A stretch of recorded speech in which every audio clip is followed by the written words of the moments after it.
Hi everyone, welcome to Padhle social science. तो आज हम क्या पढ़ेंगे? आज हम पढ़ेंगे क्लास 10th सिविक्स का chapter number 5, popular struggles and movements. So our first topic is popular struggles in Nepal and Bolivia. तो नेपाल कहाँ है? आपको पता है, नेपाल इंडिया के जस्ट ऊपर में है। और बोल्विया कहाँ है? बोल्विया है साउथ अमेरिका में। साउथ अमेरिका में एक कंट्री है बोल्विया।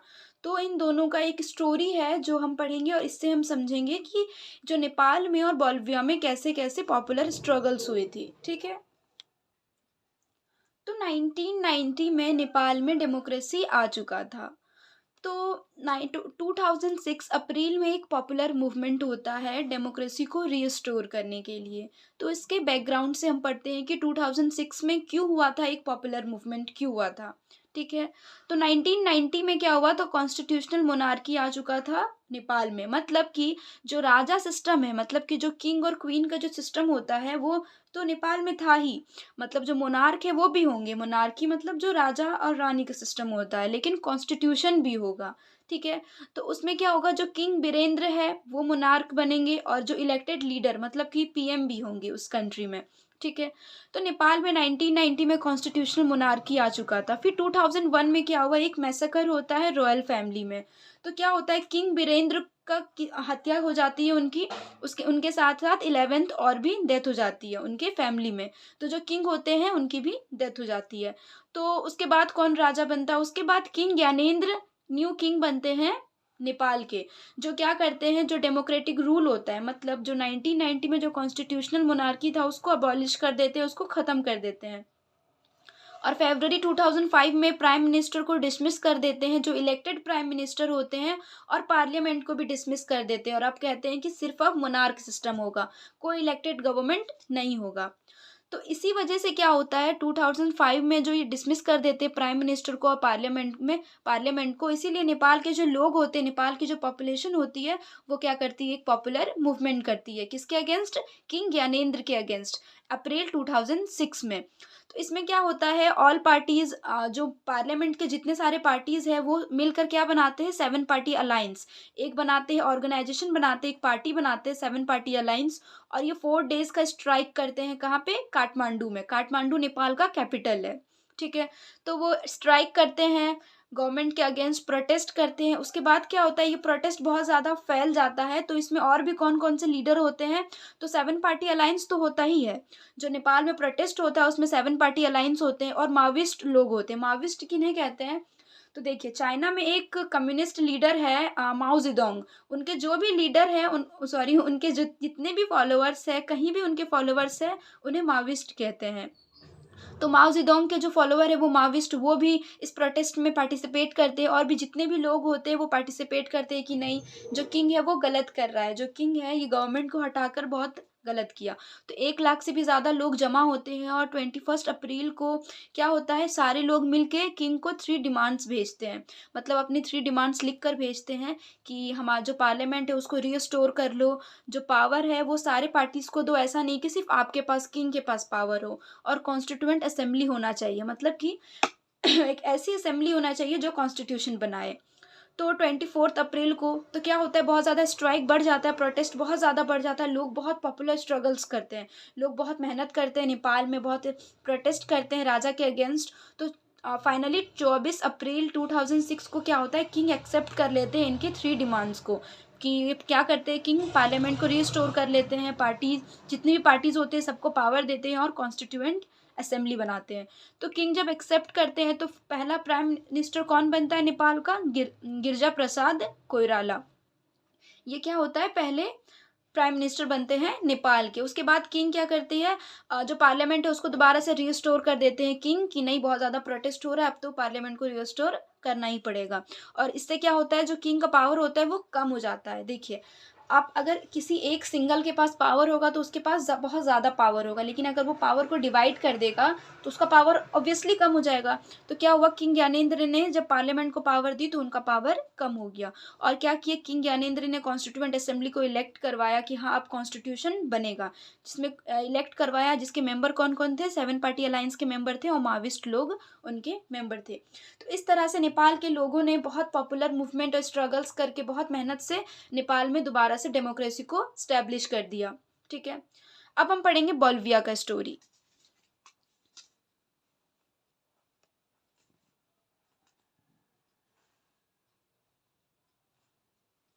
चलिए, तो बोलिविया कहाँ है? साउथ अमेरिका में एक कंट्री है बोलिविया।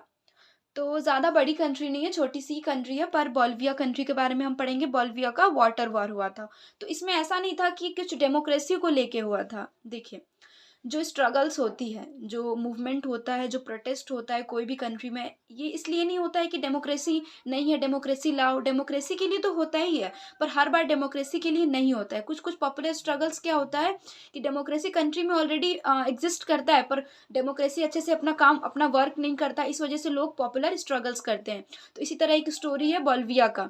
बोलिविया में क्या हुआ था? बोलिविया में, तो बोलिविया एक पुअर कंट्री है, ज़्यादा बड़ी कंट्री नहीं है, साउथ अमेरिका का। तो बोलिविया में क्या होता है, वहाँ पे ऑलरेडी डेमोक्रेसी ऑलरेडी एग्जिस्ट करता था। ठीक है, तो वहाँ पे जो वर्ल्ड बैंक है, जो पूरा वर्ल्ड बैंक है, पूरे वर्ल्ड का जो वर्ल्ड बैंक होता है, वो क्या करता है, बोलिविया की गवर्नमेंट को ऐसा मतलब उनको कन्फेस करता है कि चलो ठीक है, आप जो वाटर, जो म्यूनिसिपल वाटर सप्लाई को, जो अपनी पानी, जो वाटर के जो भी कंट्रोल दिया हुआ है, तो क्या हुआ, बोलिविया में म्युनिसिपल वाटर सप्लाई ही पूरा बोलिविया में वाटर को सप्लाई करती है हर जगह। तो ऐसा वर्ल्ड बैंक ने कहा इनको कि म्युनिसिपल वाटर सप्लाई से आप कंट्रोल लेकर एमएनसी को दे दो, मल्टीनेशनल कॉरपोरेशन या फिर मल्टीनेशनल कंपनी को। मतलब कि कोई बाहर से कोई कंपनी आएगी और बोलिविया में क्या करेगी, पानी को सेल करेगी। तो क्या होता है, गवर्नमेंट बात मान लेती है वर्ल्ड बैंक का, और क्या करते हैं, म्युनिसिपल वाटर सप्लाई का जो पानी है उसको स्टॉप करवा के एमएनसी को दे दिया जाता है। तो एमएनसी का जब से पानी आता है बोलिविया में, तो प्राइस बहुत ज़्यादा बढ़ जाता है। पहले लोगों का वाटर बिल आता था 1000 पर मंथ, पर जब जब एमएनसी आ गया तब आ गया 5000 पर मंथ बिल। तो लोग बहुत ज़्यादा परेशान हो गए, क्योंकि पुअर कंट्री है, लोगों के पास पैसा नहीं है, तो लोग मूवमेंट में उतर गए, लोग मूवमेंट करने लगे।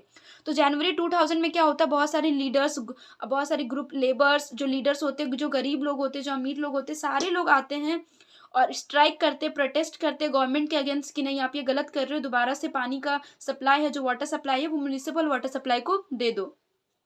तो दोबारा से फरवरी में ये स्ट्राइक करते हैं, तो क्या होता है, इन्हें गवर्नमेंट इन्हें सप्रेस कर देती है, इन्हें दबा देती है।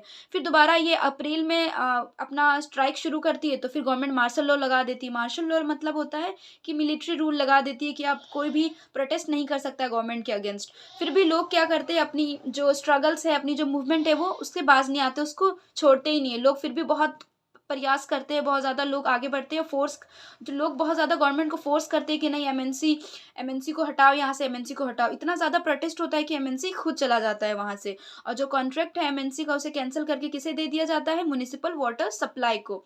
तो इस तरह से होता है बोलिविया का वाटर वार, वाटर को लेकर वार होता है बोलिविया में। तो ये दो स्टोरी से आप क्या समझते हो, जो नेपाल और बोलिविया का जो स्टोरी है, इससे आप क्या समझते हैं कि नेपाल में क्या था, डेमोक्रेसी को लाने के लिए एक पॉपुलर स्ट्रगल्स हुआ था, प्रोटेस्ट हुआ था, लेकिन बोलिविया में डेमोक्रेसी था, पर डेमोक्रेसी अपना काम अच्छे से नहीं कर रहा था, इसलिए उसको अच्छे से काम करने के लिए, उसको बताने के लिए उसके अगेंस्ट यहाँ पे पॉपुलर स्ट्रगल्स हुआ था। Okay, clear.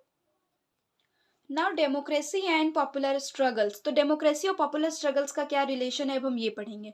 तो बोलिविया में क्या था, इलेक्टेड गवर्नमेंट ऑलरेडी वहाँ पे था, फिर भी वहाँ पे पॉपुलर स्ट्रगल हुआ था। और नेपाल में डेमोक्रेसी को एस्टेब्लिश करने के लिए पॉपुलर स्ट्रगल्स किया गया था। ठीक है, प्रोटेस्ट किया गया था। तो दोनों में सिमिलैरिटीज़ क्या है, जो बोलिविया में पॉपुलर स्ट्रगल हुआ था, जो नेपाल में पॉपुलर स्ट्रगल हुआ था, दोनों में सिमिलैरिटीज़ ये है कि दोनों में ही पॉलिटिकल कॉन्फ्लिक्ट्स था, इसीलिए पॉलिटिकल स्ट्रगल हुआ था। दोनों में मास मोबिलाइजेशन हुआ था। मास मोबिलाइजेशन मतलब होता है बहुत सारे लोग बढ़ चढ़कर इसमें हिस्सा लिए थे, इस प्रोटेस्ट में सारे लोग इकट्ठा होकर। और इसमें क्या था, दोनों में पॉलिटिकल ऑर्गेनाइजेशन का बहुत अच्छा खासा रोल था, जैसे कि नेपाल में 7 पार्टी अलायंस का रोल था, ठीक है ना। उसी तरह बोलिविया में दूसरे जितने भी पॉलिटिकल पार्टीज है, उन्होंने बहुत अच्छा मेजर रोल प्ले किया था। ओके, तो अब हम पढ़ेंगे रिलेशन क्या है, जो डेमोक्रेसी और पॉपुलर स्ट्रगल का क्या रिलेशन है। So democracy evolve through popular struggles. तो किसी किसी कंट्री में डेमोक्रेसी नहीं होता, तो लोग बहुत ज़्यादा प्रोटेस्ट और पॉपुलर स्ट्रगल, बड़े बड़े मूवमेंट्स करके लोग वहाँ पे डेमोक्रेसी को स्टैब्लिश कर देते हैं, ठीक है। जैसे कि ट्रांजिशन टू डेमोक्रेसी, अगर कोई कंट्री मोनार्क है, वहाँ पे जो जितने भी लोग होते हैं वो सारे लोग रिवॉल्ट रिवॉल्ट नहीं, वहाँ पे सारे लोग स्ट्रगल में उतर जाते हैं, पॉपुलर स्ट्रगल्स में उतर जाते हैं, लोग प्रोटेस्ट करते हैं, स्ट्राइक करते हैं, तो वहाँ पे डेमोक्रेसी आ जाता है। या फिर किसी कंट्री में डेमोक्रेसी है पर वो बहुत कम है, अच्छे से डेमोक्रेसी में डेमोक्रेसी एक फुलफिल कंप्लीट डेमोक्रेसी नहीं है, तो उसका एक्सपेंशन भी होता है, वो बढ़ता भी है, ठीक है ना। किसके थ्रू? पॉपुलर स्ट्रगल के थ्रू। जैसे कि अगर कोई कंट्री में डेमोक्रेसी है लेकिन वहाँ पे जो वुमेन है उनको वोटिंग राइट्स नहीं है, तो ये एक कंप्लीट डेमोक्रेसी तो नहीं हुआ। तो वोटिंग राइट्स के लिए लोग पॉपुलर स्ट्रगल करते हैं कि वो डेमोक्रेसी को और इनहेंस कर सके, ठीक है। अब हम पढ़ेंगे now democratic conflict is resolve through mass mobilisation. और कोई कंट्री में डेमोक्रेसी है और कुछ कॉन्फ्लिक्ट्स है, जैसे कि बोलिविया में डेमोक्रेसी ऑलरेडी था लेकिन वहाँ पे कॉन्फ्लिक्ट क्या था? वाटर वार को लेकर। तो लोग मास मोबिलाइजेशन करते, बहुत सारे लोग मोबिलाइजेशन मतलब होता है कि बहुत सारे लोग बढ़ चढ़ के पार्टिसिपेट करते हैं, ग्रुप बनाकर पॉपुलर स्ट्रगल्स करते, प्रोटेस्ट करते हैं। तो इस वजह से भी होता है कि पॉपुलर स्ट्रगल्स और डेमोक्रेसी का रिलेशन है। तो बहुत सारे पॉपुलर पॉलिटिकल ऑर्गेनाइजेशन होती है जो बहुत मेजर रोल प्ले करती है पॉपुलर स्ट्रगल्स में। जैसे कि पॉलिटिकल पार्टीज़ होता है, वो बहुत ज़्यादा पॉपुलर स्ट्रगल्स में इन्फ्लुएंस डालती है। जैसे कि प्रेशर ग्रुप्स होता है, जैसे कि मूवमेंट ग्रुप्स। तो प्रेशर ग्रुप्स क्या होता है, मूवमेंट ग्रुप्स क्या होता है, अभी मैं आपको नेक्स्ट टॉपिक में पढ़ाऊंगी, ठीक है, डरिए मत। तो जैसे कि बहुत सारे पॉलिटिकल ऑर्गेनाइजेशन होता है जो कि मेजर रोल प्ले करता है पॉपुलर स्ट्रगल्स में। अगर कहीं भी मूवमेंट्स हो रहा है और कोई वहाँ पे कोई लीडर ही नहीं है, वहाँ पे कोई पार्टी ही नहीं है, तो कैसे कोई मूवमेंट अच्छे से होगा? अगर कोई वहाँ पे ऑर्गेनाइजेशन है, कोई पार्टी है, तो वहाँ पे मूवमेंट अच्छे से होगा। Now mobilisation and organisation. तो कोई भी स्ट्रगल होता है, कोई भी मूवमेंट होता है, कोई भी प्रोटेस्ट होता है, वो विदाउट ऑर्गेनाइजेशन या फिर विदाउट पॉलिटिकल पार्टीज पॉसिबल नहीं है, ठीक है। जैसे कि नेपाल में 7 पार्टी अलायंस थी, और क्या था, माविस्ट था, माविस्ट जो कम्युनिस्ट पार्टी, ठीक है। जैसे कि नेपाल के जो कम्युनिस्ट पार्टी है वो थी। तो नेपाल में जो प्रोटेस्ट हुआ था, नेपाल में जो पॉपुलर स्ट्रगल हुआ था किंग ज्ञानेंद्र के अगेंस्ट, उसमें बहुत सारे ऑर्गेनाइजेशन है, बहुत सारी पार्टीज है जिन्होंने बहुत मेजर रोल प्ले किया था। जैसे कि जो इंडिजीनियस पीपल है उनका अलग एक ऑर्गेनाइजेशन था, जो टीचर्स थे उनका अलग ऑर्गेनाइजेशन था, जो वर्कर्स है उनका अलग ऑर्गेनाइजेशन और ग्रुप्स था। तो ऐसे ग्रुप्स और ऑर्गेनाइजेशन मिलके ही पॉपुलर स्ट्रगल्स करते हैं। जैसे कि बोलिविया में क्या था, जो वाटर के अगेंस्ट जो हुआ था प्रोटेस्ट, उसमें बहुत सारे पॉलिटिकल पार्टी, सोशलिस्ट पार्टी, बहुत सारे ऑर्गेनाइजेशन, जैसे कि फेडेकोर ऑर्गेनाइजेशन भी इसको लीड किया था, ठीक है। जो फेडेकोर का सॉरी फेडिकोर का फुल फॉर्म है फेडरेशन डिपार्टमेंटल कोचाबम्बा दे रेजेंट्स। तो ये जो फेडिकोर ऑर्गेनाइजेशन है ये भी बहुत मेजर रोल प्ले किया था, कहाँ पे? बोलिविया में। तो बहुत सारे लोकल पीपल के भी, स्टूडेंट्स के, मिडिल क्लास वर्कर्स के भी ऑर्गेनाइजेशन था। इन सब का जितने सारे ऑर्गेनाइजेशंस हैं, जितने सारे पार्टीज है, ये सारे मिलके क्या करते हैं? पॉपुलर स्ट्रगल्स करते हैं। तो जितने भी ऑर्गेनाइजेशन हमने पढ़ा, जैसे कि फेडिकोर हो गया या फिर और भी बहुत सारे ऑर्गेनाइजेशन हो गया, ये किस तरह से मतलब पार्टिसिपेट करते हैं? तो एक हो गया डायरेक्ट पार्टिसिपेशन, एक हो गया इनडायरेक्ट पार्टिसिपेशन। डायरेक्ट पार्टिसिपेशन मतलब होता है कि जो पार्टीज होती है वो पार्टीज को क्रिएट करती है, उसके बाद कंटेस्ट करती है इलेक्शन, फिर इलेक्शन जीतने के बाद गवर्नमेंट बनाती है, पावर में आती है, उसके बाद फिर ये क्या करती है? पार्टिसिपेट करती है पॉपुलर स्ट्रगल्स में, जैसे कि आम आदमी पार्टी है। उसके बाद इनडायरेक्ट वेज क्या होता है, बहुत सारे लोग स्किल नहीं होते हैं, लेकिन उनके भी तो कुछ डिज़ायर होते हैं, तो वो क्या करते हैं? अपनी एक ऑर्गेनाइजेशन बना लेते हैं। वो कोई मतलब कि कोई पॉलिटिक्स में वो इन्वॉल्व नहीं होते, वो अलग से ऑर्गेनाइजेशन बना लेती है और अपने व्यू पॉइंट्स को सामने रखती है गवर्नमेंट के सामने।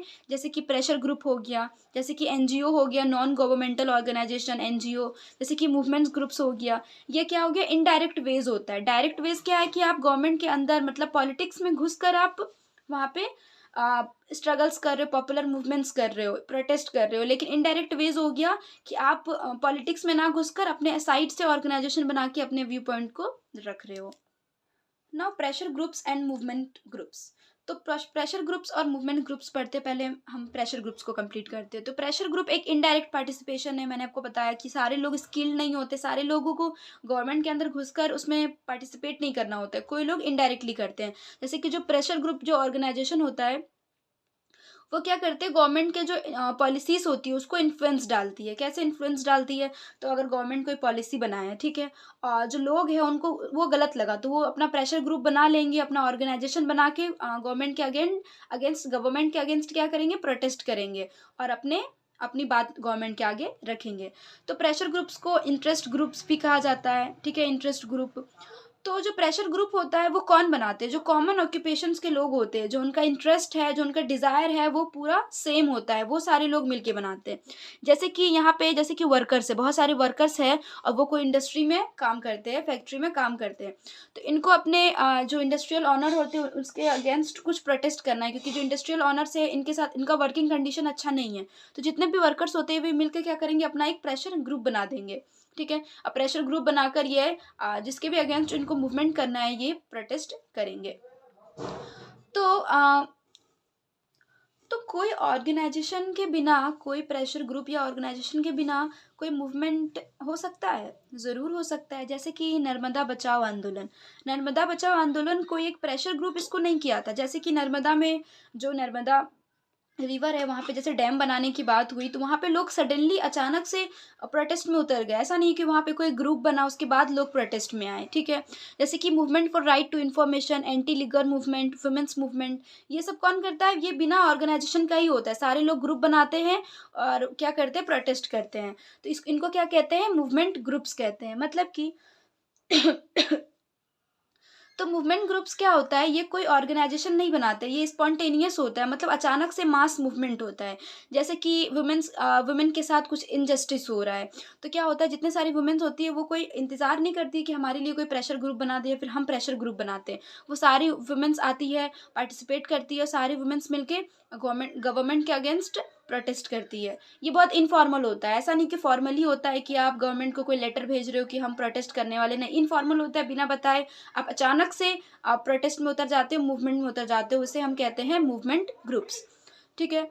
तो प्रेशर ग्रुप्स क्या होता है? प्रेशर ग्रुप्स मतलब होता है कि जो एक ही कॉमन इंटरेस्ट के लोग होते हैं वो प्रेशर ग्रुप्स बनाते हैं, और मूवमेंट ग्रुप्स क्या होता है? सारे लोग मिल के बनाते हैं, चाहे उनका जो एस्पिरेशंस हो, जो डिज़ायर हो वो सेम हो या नहीं हो, जो लोग सेम हो या नहीं हो। तो pressure groups, there are two type of pressure groups. The first one is sectional pressure group and the second one is public pressure groups. तो अब हम वन बाय वन डिस्कस करेंगे। Sectional interest group. तो pressure group को interest group भी कहते हैं, इसलिए यहाँ पे सेक्शनल प्रेशर ग्रुप कहो या फिर सेक्शनल इंटरेस्ट ग्रुप कहो, बात बराबर है। तो ये क्या होता है? एक पर्टिकुलर सेक्शन को रिप्रेजेंट करती है। जो सेक्शनल इंटरेस्ट जो ग्रुप बनता है वो एक पर्टिकुलर सेक्शन के लिए होता है। जैसे कि वर्कर्स के लिए एक सेक्शनल इंटरेस्ट ग्रुप हो गया, पेजेंट्स के लिए हो गया, स्टूडेंट्स के लिए हो गया।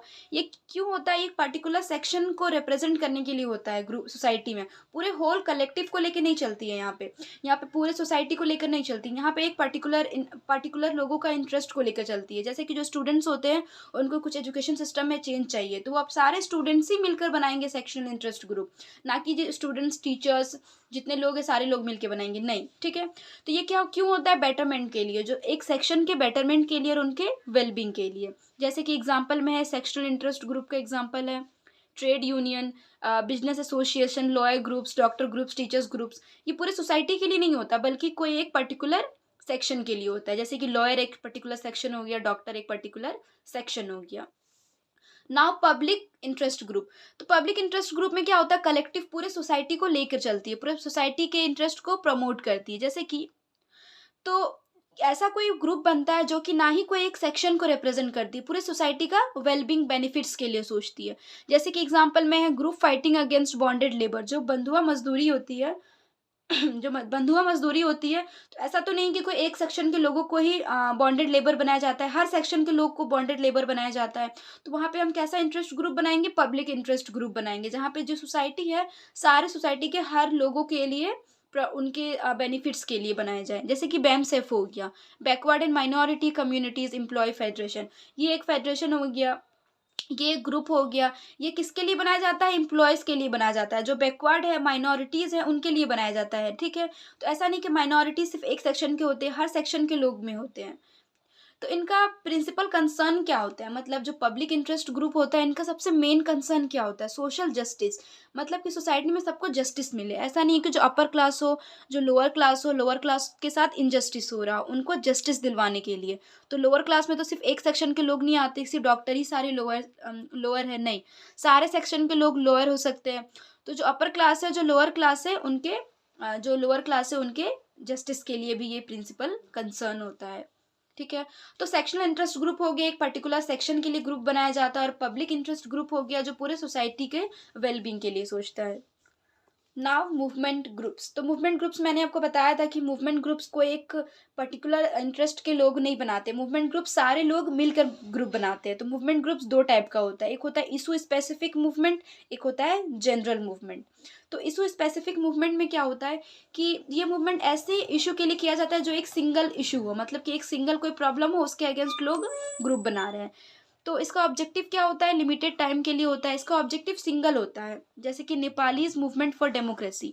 तो जो मूवमेंट किए थे फेडेकोर जो पार्टी है वो मिलके जो मूवमेंट किए थे नेपाल में, वो किसके लिए किया था, सिर्फ डेमोक्रेसी के लिए, यहाँ पे कुछ और के लिए तो नहीं हो रहा था। तो एक सिंगल इशू के लिए जो मूवमेंट होता है उसे हम इशू स्पेसिफिक मूवमेंट कहते हैं। जैसे कि नर्मदा बचाओ आंदोलन हुआ था, तो एक सिंगल इशू है कि हाँ नर्मदा रिवर में डैम बनाया जा रहा है, तो उसके उसके अगेंस्ट क्या करो, मूवमेंट ग्रुप्स बना दो।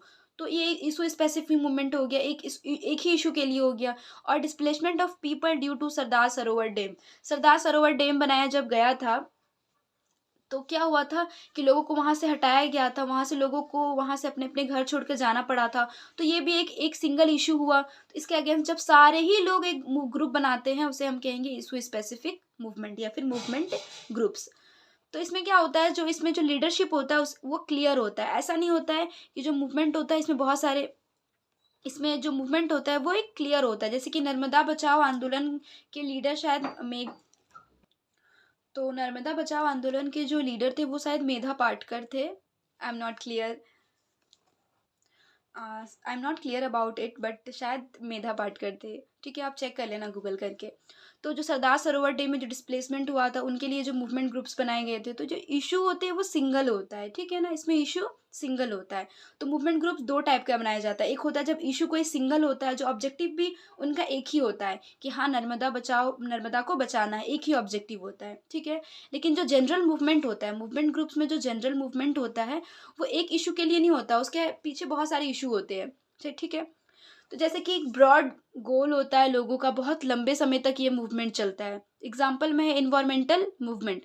तो इन्वायरमेंट के लेकर जो मूवमेंट होता है, तो ऐसा थोड़ी कि इन्वायरमेंट में सिर्फ इन्वायरमेंट में क्या क्या आ गया, क्लाइमेट इशू आ गया, फिर आपको फॉरेस्ट को लेकर आ गया, फ्लोरा एंड फोना के लिए आ गया, एनिमल्स के लिए आ गया। तो इन्वायरमेंटल मूवमेंट में बहुत सारे इशू आ जाते हैं। तो इसके जो इशू होते हैं वो बहुत सारे होते हैं। जैसे कि वुमेन्स मूवमेंट, तो वुमेन के लिए जो मूवमेंट होता है, ऐसा तो नहीं कि वुमेन का एक ही प्रॉब्लम हो, वुमेन्स को बहुत सारा प्रॉब्लम होता है। जैसे कि इनजस्टिस होता है, उनके वोटिंग राइट्स के लिए हो गया। तो तो मूवमेंट तो किया जाता है, ठीक है, मूवमेंट का नाम देखकर आपको लगेगा कि चलो हाँ एक ही सिंगल मूवमेंट है, लेकिन नहीं, आप जब मूवमेंट के अंदर देखोगे तो उसके अंदर बहुत सारे इश्यूज होते हैं। जैसे कि पोवर्टी इराडिक्शन, पोवर्टी को ख़त्म करने के लिए। तो पोवर्टी ख़त्म कैसे होगी, पोवर्टी क्यों हो रही है, उसके अगेंस्ट बहुत सारा मूवमेंट होता है। तो जनरल मूवमेंट में बेसिकली ये होता है कि ऐसी मूवमेंट होता है जिसके पीछे क्या होता है, बहुत सारे इश्यूज दबे हुए होते हैं। इसमें कोई सिंगल इशू नहीं होता, बहुत सारे इशू होता है।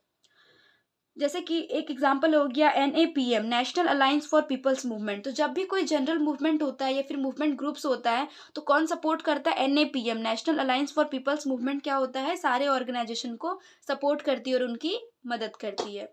तो मूवमेंट ग्रुप्स आप समझ गए, एक हो गया इशू स्पेसिफिक मूवमेंट, एक हो गया जनरल मूवमेंट। ठीक है। चलिए, जो प्रेशर ग्रुप्स है, जो मूवमेंट ग्रुप्स है, how do they influence government politics and government. तो जो गवर्नमेंट है और गवर्नमेंट के जो भी पॉलिसीज़ है और जो पॉलिटिक्स है उनको कैसे इन्फ्लुएंस करती है, मतलब उसमें कैसे प्रभाव डालती है।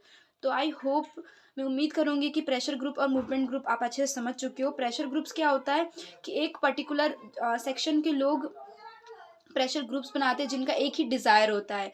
और मूवमेंट ग्रुप्स क्या होता है, सारे लोग मिलकर, उसमें कोई पर्टिकुलर सेक्शन के लोग नहीं होते, सारे लोग मिलकर मूवमेंट ग्रुप्स बनाते हैं। ठीक है।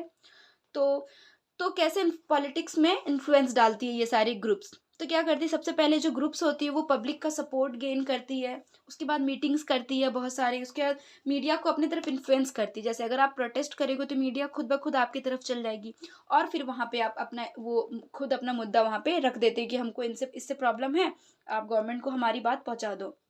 ऐसे होता है। सेकंड ये है कि प्रोटेस्ट करती है, वो स्ट्राइक करती है, तो गवर्नमेंट है वो भी अटेंशन देता है कि हाँ, कुछ ग्रुप है जो प्रोटेस्ट करे, चलो उनकी डिमांड्स को पूरी कर दो।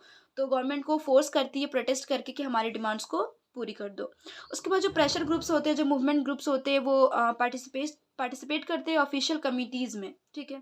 डायरेक्ट नहीं करते, इनडायरेक्ट करते, मतलब कि गवर्नमेंट का कोई कमिटी होता है, कोई कॉन्फ्रेंस होता है, तो वहाँ पे इनडायरेक्टली पार्टिसिपेट करता है कौन, प्रेशर ग्रुप्स और मूवमेंट ग्रुप्स।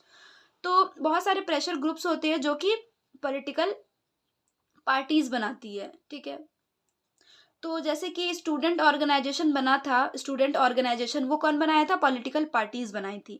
तो बहुत सारे प्रेशर ग्रुप्स होते हैं जो कि पॉलिटिकल पार्टीज बनाती है, और जो बहुत सारे पॉलिटिकल पार्टीज होती है जिससे कि होता है कि प्रेशर ग्रुप्स निकल के आती है। सॉरी सॉरी, मैं कंफ्यूज हो गई यहाँ पे।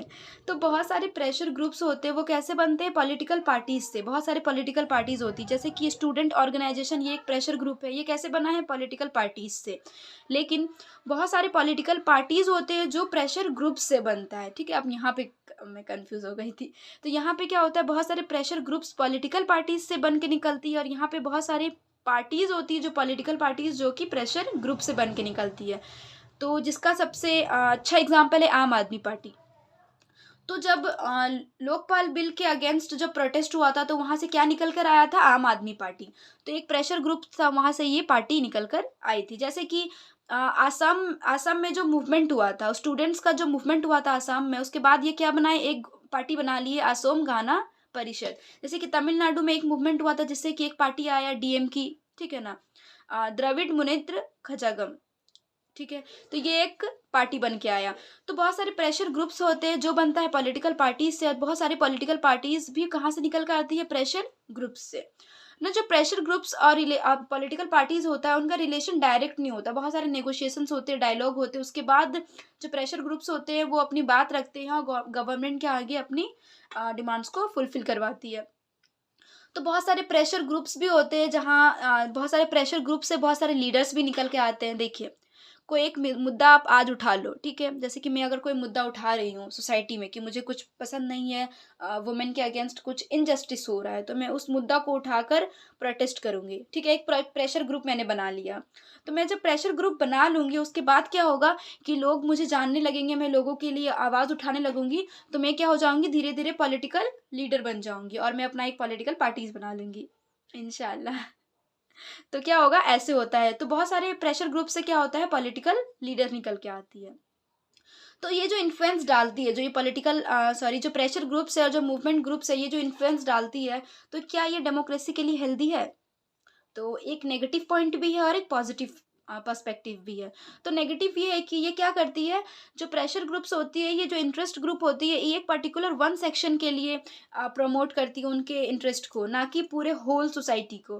तो ये हमारे डेमोक्रेसी के लिए हेल्दी नहीं है। डेमोक्रेसी में हमने क्या पढ़ा है, डेमोक्रेसी में ये है कि हम सारे लोगों को एक साथ लेकर चले। और जो प्रेशर ग्रुप्स होती है वो अकाउंटेबल नहीं होती, मतलब जवाब उनके मतलब अगर आप कुछ उनको सवाल करोगे कि नहीं आप ये गलत कर रहे हो, तो आप उनसे कुछ सवाल नहीं कर सकते हो। वो गलत करे सही करे, आप वो आपको जवाब नहीं देंगे, ठीक है ना। तो अनअकाउंटेबल होती है। उसके बाद प्रेशर ग्रुप्स कभी कभी लोगों को बहकाती भी है, जैसे कि केमिकल मेडिसिन लेने को प्रमोट करती है। तो कभी कभी जो प्रेशर ग्रुप्स होती है वो गलत काम भी करती है। तो ये कुछ नेगेटिव पॉइंट भी है। तो पॉजिटिव पॉइंट ये है कि प्रेशर ग्रुप्स डेमोक्रेसी को प्रमोट करती है। अगर डेमोक्रेसी होने के बावजूद कुछ गलत हो रहा है, तो प्रेशर ग्रुप्स उस पर दबाव डाल के उसके अगेंस्ट प्रोटेस्ट करके वहाँ पे क्या होता है, प्रमोट करती है डेमोक्रेसी को। उसके बाद जो लीडर्स होती है उनको प्रेशर करती है कि आप इक्वालिटी लाएं और लोगों को अपॉर्चुनिटी दे, ठीक है ना, सारे लोगों को अपॉर्चुनिटी दे। और प्रेशर ग्रुप्स क्या आती है, जो रिच लोग होते हैं, जो पावरफुल लोग होते हैं, वो अपना पावर दिखाकर लोगों को नीचे करते हैं, उनको भी क्या करते हैं प्रेशर ग्रुप्स, तो उनके अगेंस्ट भी प्रोटेस्ट करती है। और जो सेक्शनल ग्रुप्स, मतलब जो प्रोटेस्ट ग्रुप होता है और प्रेशर ग्रुप्स होता है, प्रेशर ग्रुप के अंदर हमने पढ़ा था एक सेक्शनल ग्रुप है, एक पब्लिक ग्रुप है। सेक्शनल ग्रुप्स क्या होता है, बहुत मेजर रोल प्ले करती है, जैसे कि वो एक दूसरे को चेक करती है। जैसे कि अगर दो सेक्शनल ग्रुप हो गया, एक हो गया इंडस्ट्रियल ऑनर, क्या हुआ जो वर्कर्स है उसके अगेंस्ट क्या किए, एक प्रेशर ग्रुप बना लिए, एक सेक्शनल ग्रुप बना लिए। तो और जो वर्कर्स हो गए वो भी इंडस्ट्रियल ऑनर्स के अगेंस्ट एक सेक्शनल ग्रुप्स हो गया।